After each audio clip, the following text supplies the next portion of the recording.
ಇನ್ನು ಮುಂದೆ ನಿಮ್ಮ ನೆಚ್ಚಿನ ಧಾರಾವಾಹಿಗಳ ಫುಲ್ ಎಪಿಸೋಡ್ಗಳು ಸನ್ ನೆಕ್ಸ್ಟ್ ಆಪ್ನಲ್ಲಿ ಮಾತ್ರ.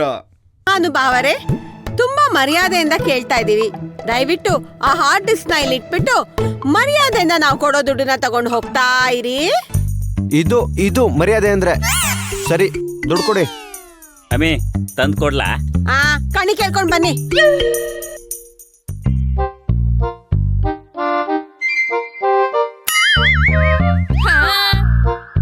ಹುಷಾರು ಗೌಡ್ರೆ. ಅಯ್ಯೋ ಗೌಡ್ರೆ, ಓಪನ್ ಮಾಡ್ರಿ. ನಾನು ಓಪನ್ ಮಾಡೋದು ರಾತ್ರಿ 8:30 ಮೇಲೆ. ನಾನು ಹೇಳಿದ್ದು ಬ್ಯಾಗ್ನ.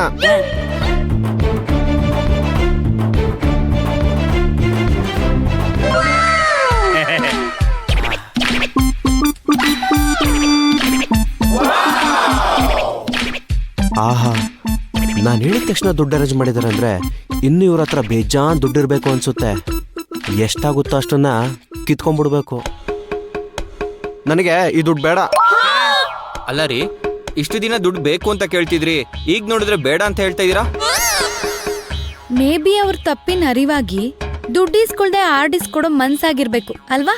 ಹಾಗೇನಿಲ್ಲ, ನಾನು ಈ ವಿಡಿಯೋ ಮಾಡೋದಕ್ಕೆ ಎಷ್ಟು ಕಷ್ಟಪಟ್ಟಿದ್ದೀನಿ ಗೊತ್ತಾ? ಗೌಡ್ರು ಎಲ್ಲೆಲ್ಲಿ ಹೋಗ್ತಾರೋ ಅಲ್ಲೆಲ್ಲ ಫಾಲೋ ಮಾಡ್ಕೊಂಡು ಹೋಗಿದ್ದೀನಿ. ಕತ್ಲಲ್ಲಿ ವಿಡಿಯೋ ಕಾಣಲ್ಲ ಅಂತ ಟಾರ್ಚ್ ಹಾಕೊಂಡು ವಿಡಿಯೋ ಮಾಡಿದ್ದೀನಿ. ನನಗೆ 20 ಲಕ್ಷ ಸಾಲಲ್ಲ, 50 ಲಕ್ಷ ಬೇಕು. ಹಾ ಅಪ್ಪ, ನರ ಪ್ಲಸ್ ಹರಿ, ನರ ಹರಿ. ಗೌಡ್ರೆ, ಯಾವ ಸಂಧಿ? ಖಾರ ಬುಂದಿ ಚಿಂದಿ. 20 ಲಕ್ಷ ಹೊಂದಿಸೋದಕ್ಕೆ ನನಗೆ ಯಮುನ ಭೇಟಿಯಾಗಿ ಬಂದಂಗಾಗಿದೆ. ಇನ್ನು 30 ಲಕ್ಷ ಹೊಂದಿಸ್ಬೇಕು ಅಂದ್ರೆ ನನ್ನನ್ನು ನಾನೇ ಮಾರ್ಕೋಬೇಕು ಅಷ್ಟೇ. ಗೌಡ್ರೆ, ನಿಮ್ಮನ್ ಮಾರಿದ್ರು ಅಷ್ಟ್ ದುಡ್ಡು ಸಿಗಲ್ಲ ಬಿಡಿ. ಒಂದ್ ಕೆಲ್ಸ ಮಾಡೋಣ, ನಾನು ದೊಡ್ಡ ಹೀರೋಯಿನ್ ಆದ್ಮೇಲೆ ದುಡ್ಡು ಬರುತ್ತಲ್ಲ, ಆ ದುಡ್ಡಿಂದ ಈ ಹಾರ್ಡ್ ಡಿಸ್ಕ್ ನ ಬಿಡಿಸ್ಕೊಳ್ಳೋಣ.